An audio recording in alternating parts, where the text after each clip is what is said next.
All right. Well, welcome everybody to the World of Ability Podcast Network. My name is Emily Gilmer and am a podcast engineer here. And excited to bring you another episode of Choose Greater Health with our friend Paige, who we met a number of months ago.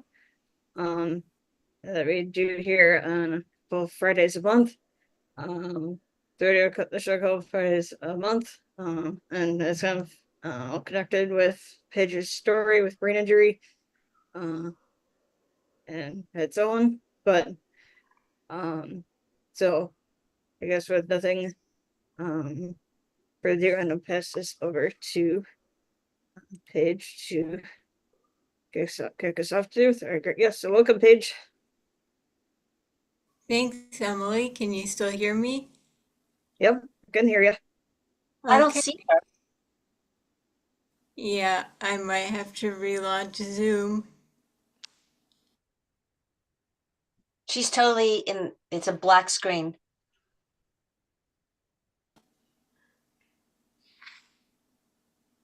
Oh, There there we we go. go. Okay.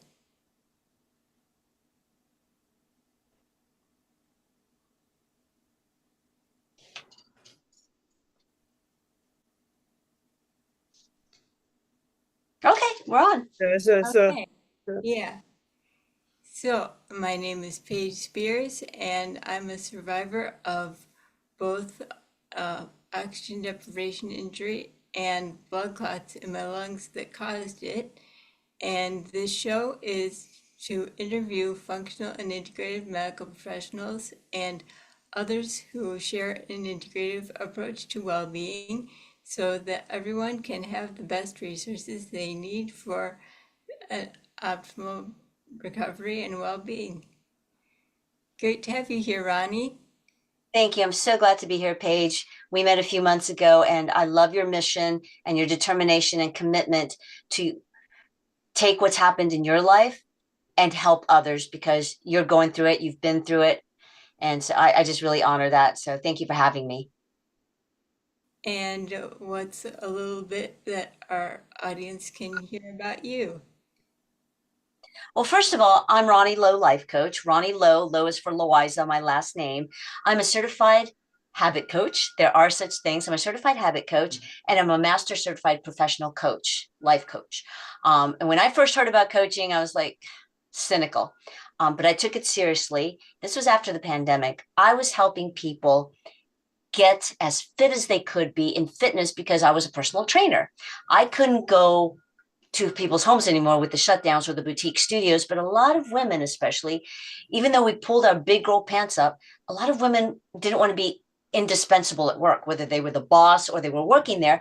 And they just were not fitting fitness in their lives. And I'm like, I thought everybody bought a Peloton. So I was helping people find why. Why aren't you really? It was all mindset. This is leading to how I help people who have brain injuries and chronic pain and such is we found out the reasons why, and then we would get to what can you do, tiny actions in their day. And I became a fitness coach, a women's wellness coach, a Fab After 50s coach. I've evolved. Then I took it seriously. I'm like, all right, what is this life coaching thing? Because somebody actually said you should be a life coach. And somebody else like, God, you coach so well. You should charge for this. So I went to school. I've gone up in the levels and I help people in all areas or aspects of their lives.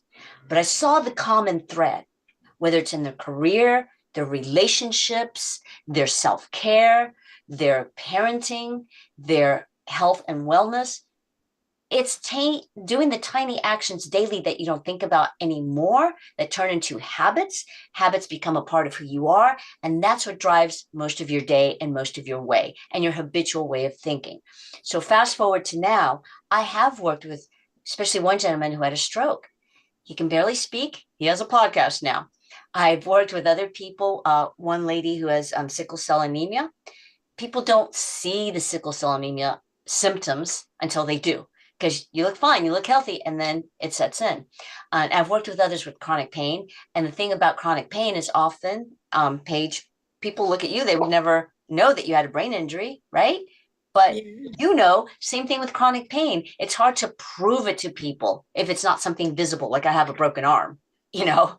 Um, so that's a lot of mindset work.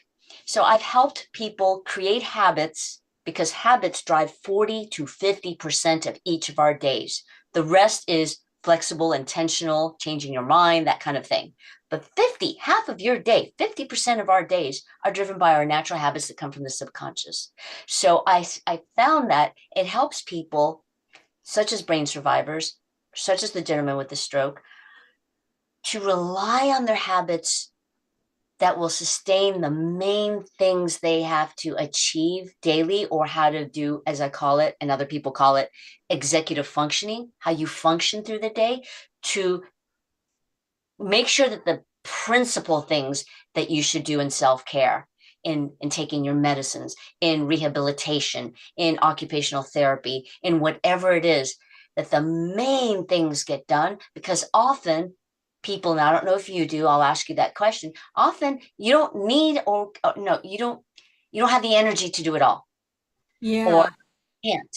So at least the main things, these habits will make sure that the foundation for the essentials. And your life is changing because you weren't that way before the brain injury. You weren't that way before a stroke. You weren't that way before something set in, or That's that you also, diagnosed something.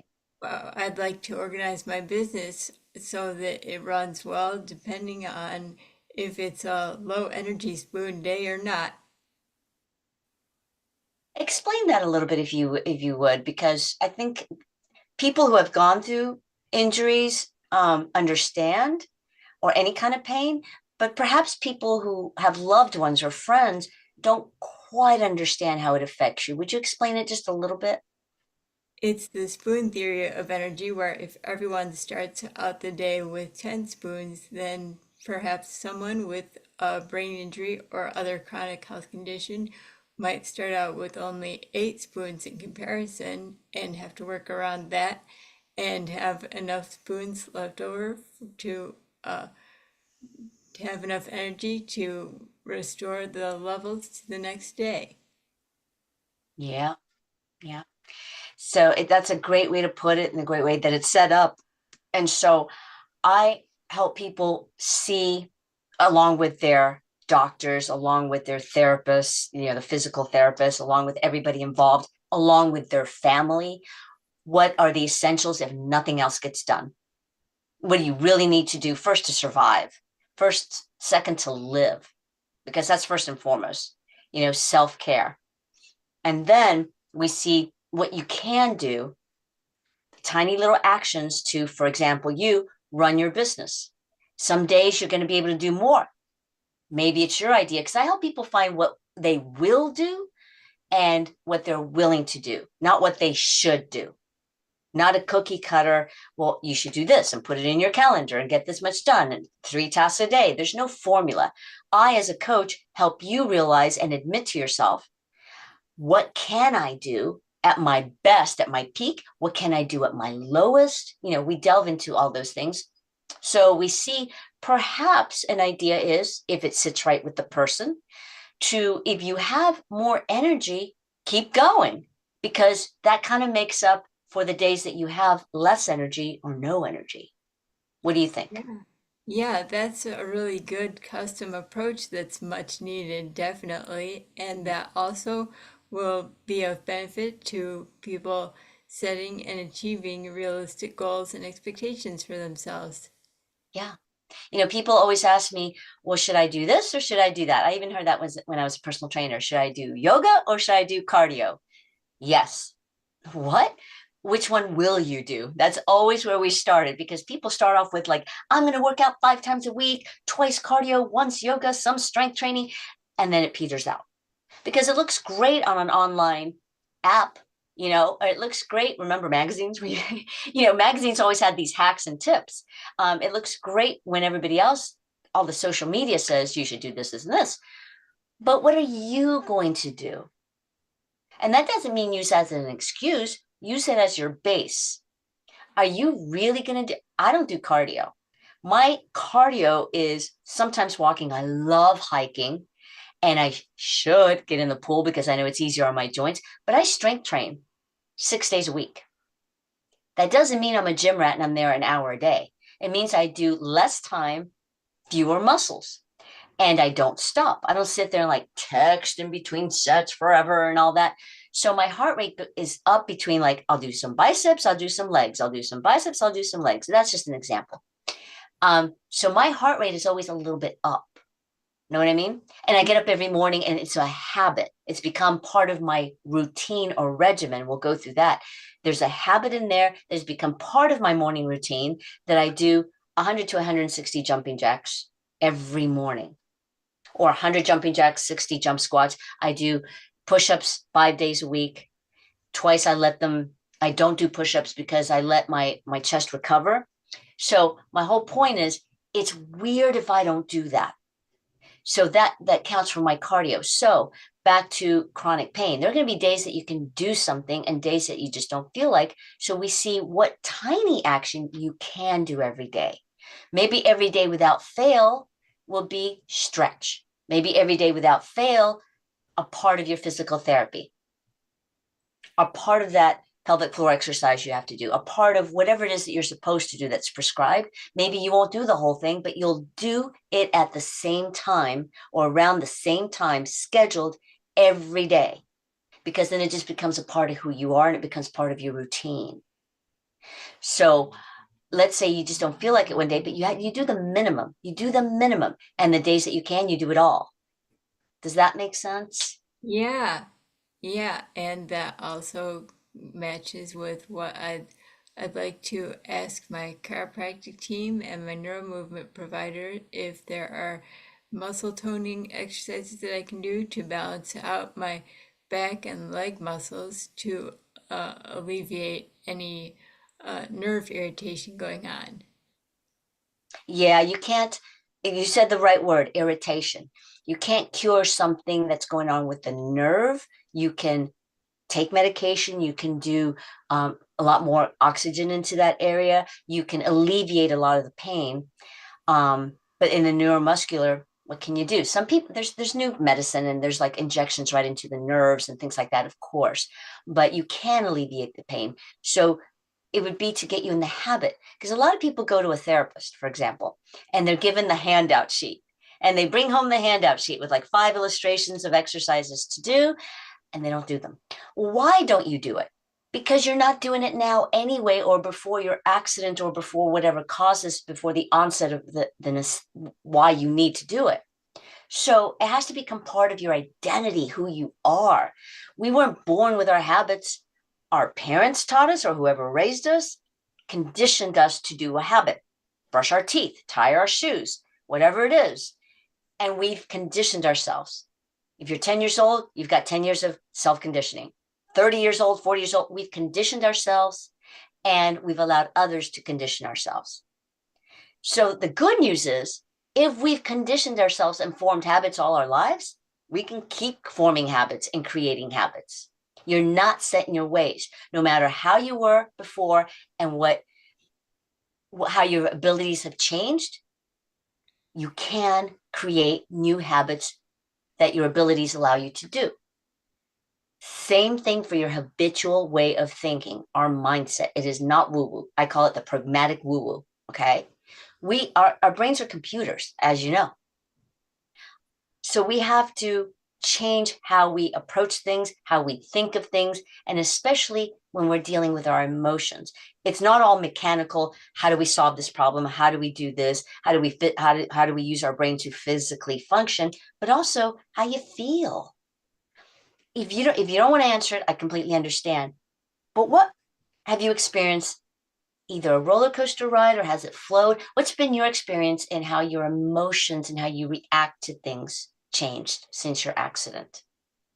Well, Not accident, but what caused the blood clots and what caused your brain injury?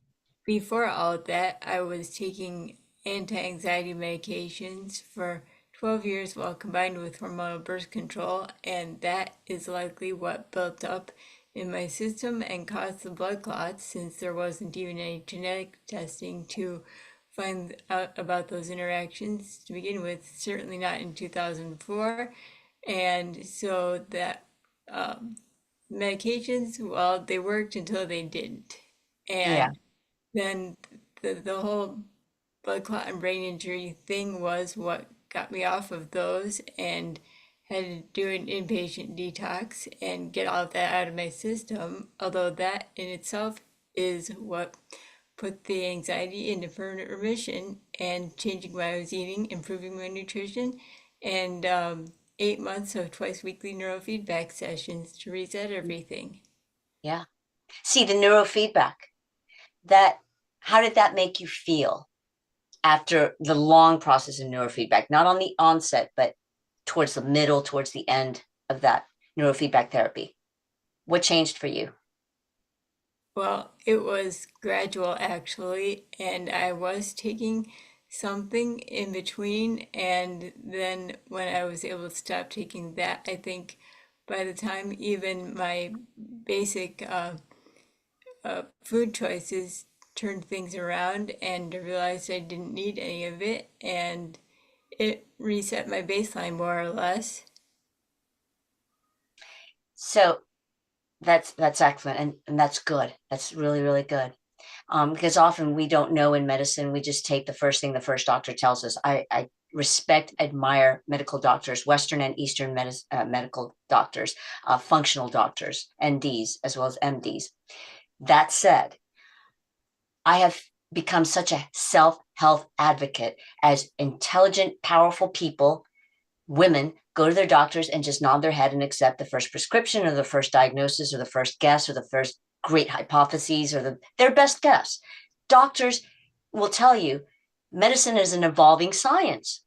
So I always say, ask more questions, ask more questions, ask more questions, ask for more tests, get a second opinion, get a third opinion. My dad was a doctor. And when I would tell him something about what a doctor said to me, he'd be like, oh, what do they know? He would kid around. He was a neuro-ophthalmologist. He's like, okay, second opinion.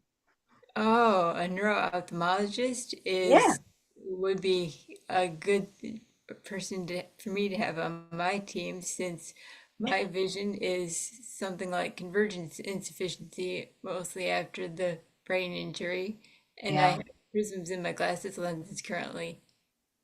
I hear you. And my mom always agreed with him too. And guess what? She was a registered nurse. So they always advocated, because they knew medicine, that patients just go in there and there's something takes over where you just accept what the doctor says. I don't know if you're that way, but because we think, well, they're scientists, they're doctors, they know what they're talking about. They know as much as they know. Yeah, I was that way more, and now things are different. You have I to know what it advocate for is. yourself, not be that person that's annoying, but keep asking questions. You have the right to know. It's your body and mind and emotions. You're the client. And that said, I also advocate to get in the habit and the habitual way of thinking of making sure your team is a team. I joke around, everybody from your medical doctor to your nutritionist to your massage therapist to your manicurist, your hairstylist, everybody that works for you on your body and on your mind and your self-care is part of your team. Yeah, That's also that huge. I can sign the form for them to communicate about my case, I have. Yeah. And the thing is, the mindset should have you lasso them around you like, you guys are working for me. And the reason I bring this up is because many women, I cringe here, many women and men especially won't say word. Women won't mention their functional medicine doctor or their nutritionist or their chiropractor or chiropractor much more now, but or somebody else that they consider, well, they're kind of woo-woo. Holistic medicine and all that, they won't mention it to their medical doctor because they're afraid their medical doctor will just roll their eyes or go, well, okay, whatever. They're kind of afraid to mention the other people or other possible supplements or other possible treatments or other possible tests. Mention it. You have a right. He is working or she is working for you. And if they're not listening, get another doctor because you're Hmm. not, and usually people that are looking at people with about their brain, they usually they're really specialized and they're really passionate about what they do and they do listen. But I'm just saying in general, your doctors Yeah. aren't the end all be all. They're one of the end all be all. Don't be afraid to mention any possible possibilities. That's redundant. Or any questions you have. Don't worry if you got it online. Don't worry if somebody told you about it. You're not going to sound dumb. Who cares? They're not living in you. They're not paying your rent, I always say, or your mortgage. You have a right to ask and bring up questions.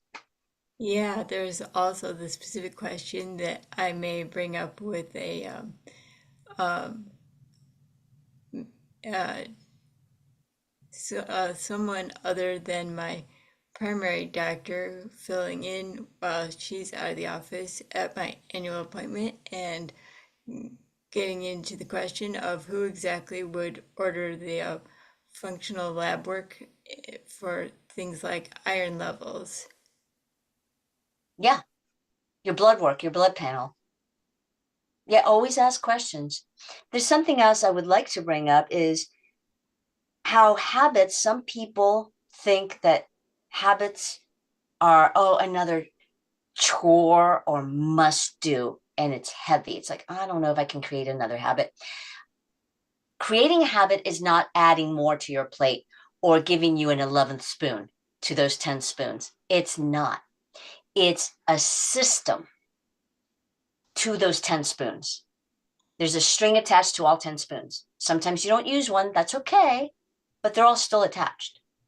So you don't add more, you connect with that string, you connect it to something you already do. Quick example. Let's say, do you have anything to do for your self-care and your health in the morning The that you have to supplements do? I take, and I've moved into taking some of them 3 times a day now instead of just two, but I have corresponding pill boxes, and there is some finagling to get them all to fit, but that still works for me if I can take one day every week and get them all out of the bottles and into the boxes by day and time. That works for me. You boosted your ability to do it. Okay, so do you have an exact time that you just naturally do it in the day that you take your pills? Oh, well, I have a detox protocol that I'm working on now where there are 3 of them that I take in the morning, well, when I get up and happen to be in the kitchen and drink 16 ounces of water with, and that happens 45 to 60 minutes before breakfast or any other supplements. See, you just said exactly how you form a habit. You do it in the morning, right before you eat breakfast, with 16 ounces of water. See the system to something you already did anyway. You already got up and you already made breakfast, correct? In your life. Yeah, Now you're linking it to something. I'm about to make breakfast. This is part of making breakfast. It's not in addition to, it's part of it. You cannot eat your breakfast unless you take your medicine and 16 ounces of water. It's just like boom, boom, boom. Like when you brush your teeth, the first step is get that cap off or pop it off. Second step, squeeze the tube. Third step, brush your teeth. You're not going to walk away with suds in your mouth. The fourth step, you spit it out. It's a system you don't think about. You don't have to think, oh, what do I do now? What do I do now? Because we conditioned ourselves. Same thing with the habit. First, you say, and you decide, and you have. First, you have to have an activator. Something every day activates that action. Every action you take has an activator, whether you think about it or not. Something activates it. So something in your brain activates it because it gets familiar. Same time of the day. So something activates you to open up, go to that pill box, right? Something activates you to pour that water. You think about it. It's the thought that activates it because you see the same things and you go through the same thing every day. So you need to have an activator. And I joke around, but I'm going to grab this for people watching. This is a Post-it, right? It's in front of my face. I still see you. I still see your burgundy, I think, cranberry shirt and the flower above your printer and your blue curtains and everything around me. Why? Because the Post-it just becomes part of the peripheral vision. If you have Post-its all over the place with reminders, a lot of people just stop looking at those Post-its. They're just there like wallpaper, right? So yeah. it might work, but often the vision boards and the Post-its don't work, as don't alarms. They set off the alarm, they keep doing what they're doing. So for many people, yes, the alarms and notifications work, but for many people, they don't. So we have to come up with in our coaching, or you by yourself, how you are going to get activated to do something. I'm sorry, I know you're yawning, but so Nervous there's system an activator. failure. The second step, You might be hungry. The second step is boost your ability to do it. You gave a perfect example. Every week, you put in the amount of pills you need in the different little containers of your pill boxes. You boost your ability to do it so you're not running around opening 10 bottles every morning. You've got your box there with the little containers. So we boost the ability to do whatever it is the minimum that you set out to do every day to take care of yourself, right? Yeah, The third step. I've brought in a systemized habit to meal prep and planning, where every week also I choose recipes to make and then make a grocery list based on the ingredients needed. And then a day or two after the groceries are in, by then I've started meal prepping and like batch slicing vegetables and putting them in containers by recipe, and the spices and things also. There you go. And that's your routine. You boosted your ability for that routine and to have what you need by the little tiny actions. You set out when you're going to do that, and then you helped your ability to do all that through that system. Habits are systemized. They go so rapid fire in the frontal part of your brain that you don't think about it. So you're set in that way. You reset. We weren't always doing that all our lives. So you boosted your ability. Another thing in boost your ability is tell people what you're up to. Tell the necessary people, your family members, your friends, your colleagues, your peers, whoever in your world, who you need to tell what it is that you're up to or what you're going through, so they don't get in your way, or so that they understand, or so that they support you. So those are good boundaries. You set up like, this is my life and I'm maintaining my boundaries. That's not setting up a wall for other people. That's actually having this line in your life of, no matter what, I'm within my boundaries and I maintain them for me. You cannot control other people. You can only control yourself and maintain that boundary. Also, when you ask for support, guess what? You'll get it, or at least people won't get in your ways, and at least they'll understand. So it's good to ask for support. That boosts your ability. Now, anything you need, like take things out of the cabinet, take things out of the cupboard, take things out of the house that are going to get in your way. I don't need those donuts there. I don't need the whatever there. Also, bring in what will help you, like your grocery list, like your containers, your Tupperware, whatever it is, your food containers. Whatever will help you drink those 16 ounces. You boost your ability. The third thing is celebrate every single little action and step at first, because everything you do, your brain wants an instant reward, whether you realize it or not. Good habits, bad habits, subconscious habits you don't think about. That's the It's stuff like, okay, receiving also. yes. So let's say you brush your teeth. You don't really reward yourself for that, but your brain is going, accomplished, clean teeth, done. So when you're creating a habit, celebrate it out loud. Because when you say it out loud, and if you say it out loud and write it down even more, it's somatic. The more you bring in the senses, the more that you wire your brain. The more that fires together, wires together. So even if you just look at yourself in the eyeballs in the mirror and go, done, even that neutral, boom, that took a second.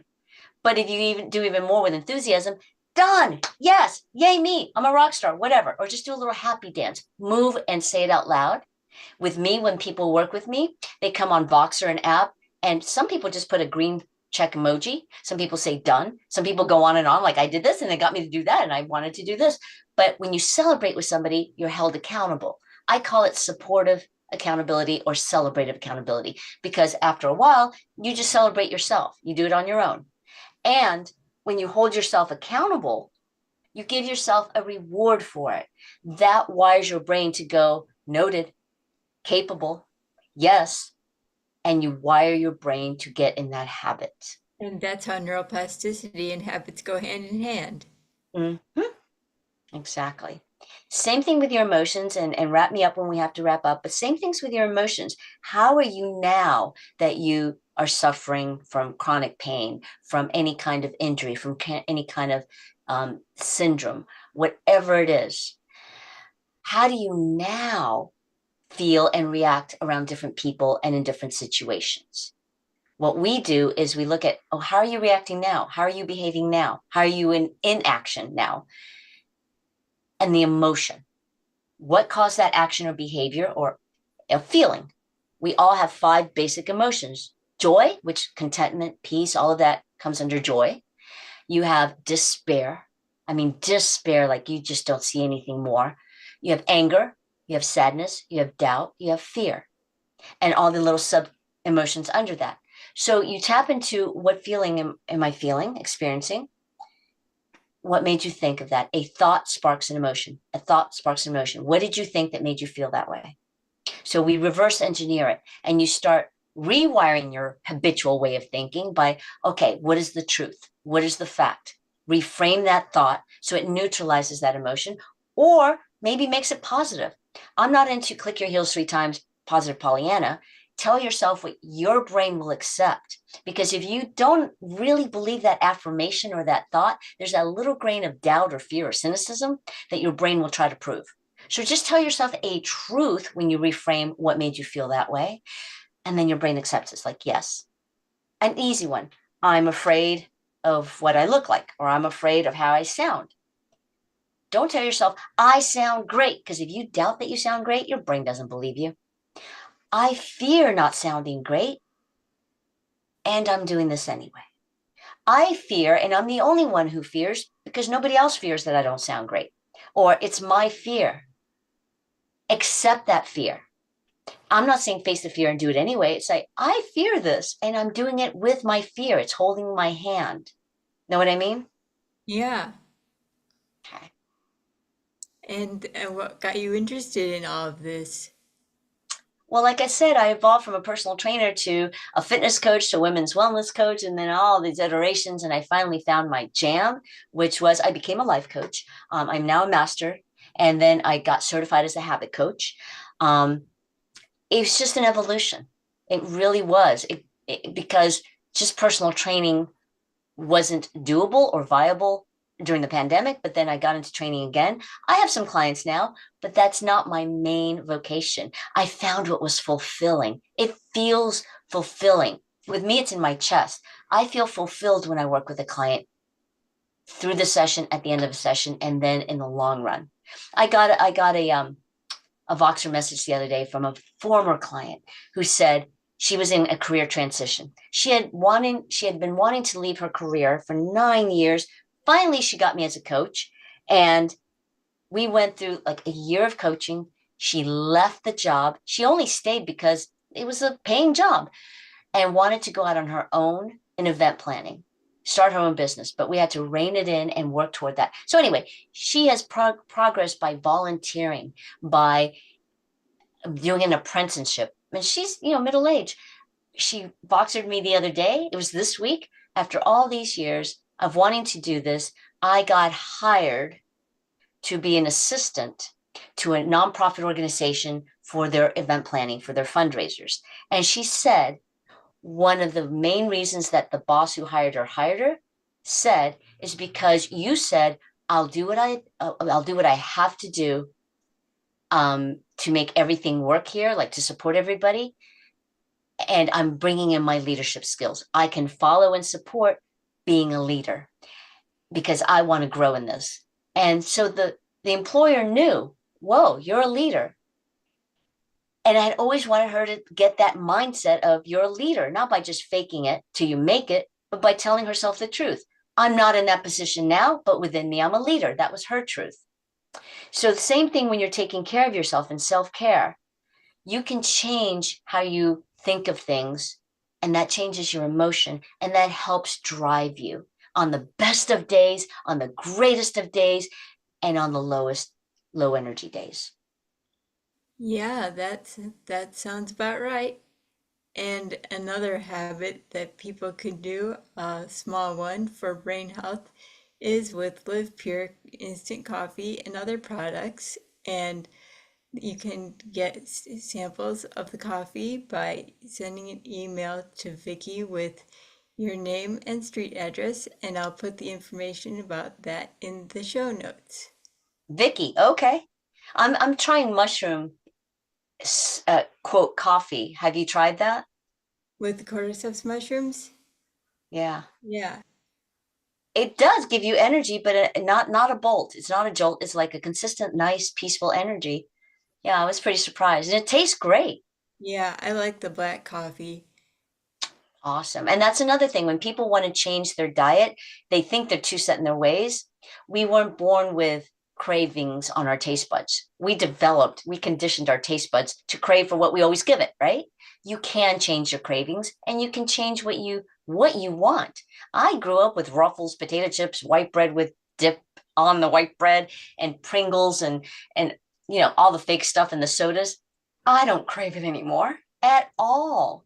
At all. I crave a juicy pear. I love my banana a day. I love fruits and vegetables. I crave them. I don't eat them because I should. I actually want them. People think I'm a vegetarian sometimes because I love beans. I'm like, no, I just love beans. I Yeah. love all kinds of beans. Give me a bean, I love it. So you can retrain your taste buds. It's three things. And then, I know you have to wrap up. When you're eating your diet, it's how are you in the habit of eating? What are you in the habit of eating? How much are you in the habit of eating? How can be, are you eating in the car? Are you eating on the run? Are you eating in front of your computer? Are you eating standing up in the kitchen? Are you eating in front of the TV so you don't realize how much and you don't savor it? What are you in the habit of eating? What do you choose? And how much? Notice it because you could be under eating, you could be overeating, but you don't really realize it. But all those are habits. Yeah, those are some great tips about nutrition and habits, Ronnie. Thank you.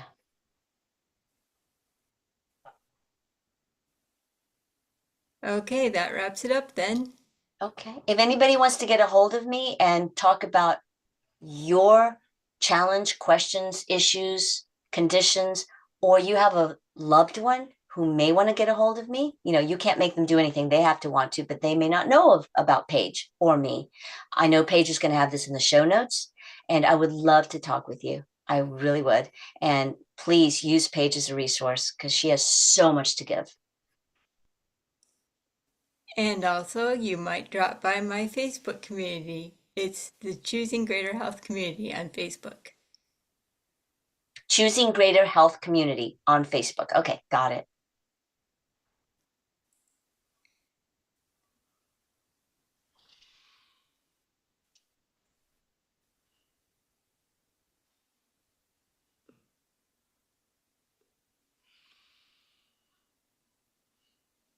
Here.